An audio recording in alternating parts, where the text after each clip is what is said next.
Здравейте хора, аз съм Diamond Creeper Place и днес ще направя важно съобщение. За мен поне, мисля, че YouTube не ми позволява да качвам клипове по-дълги от 15 минути и за което много съжалявам, че вече ще правя клипове за 15 минути. Ще си направя програмката, ето аз Screen Recorder, да ми спира клиповете, когато съм на 15 минути.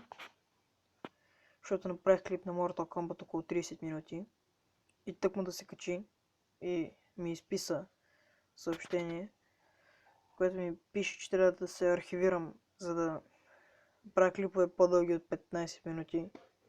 Но аз не знам как да го направя, защото имаше видео, пратиха ми видео, но това видео беше заснето на компютър.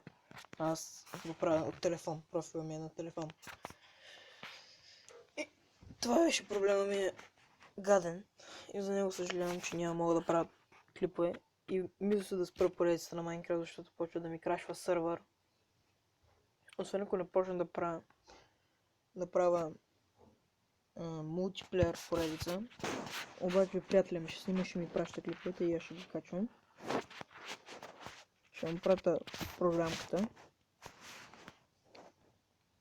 Той да снима. Ако той няма нищо против.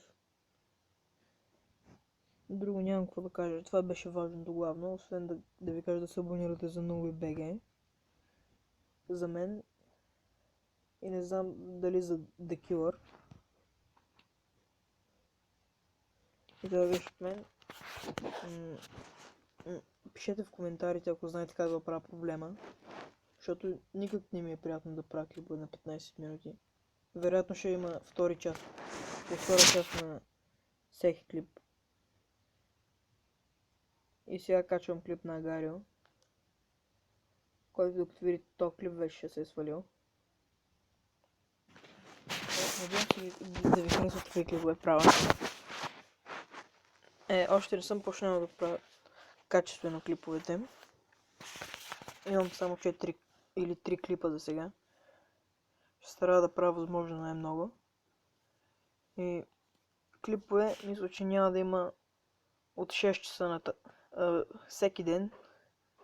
От 6 часа нататък няма да има клипове. Защото от 6 часа трябвам за тренировки. И няма да мога да снимам оттам. Това е невъзможно. Взимат телефоните там. Пък имам и уроци, които нямаше да снимам до сега. И това беше от мен. Харесайте останалите клипове. Пишете в коментарите как мога да оправя проблема. Коментирайте, оценявайте, абонирайте се за канала ми за NoviBG и чао!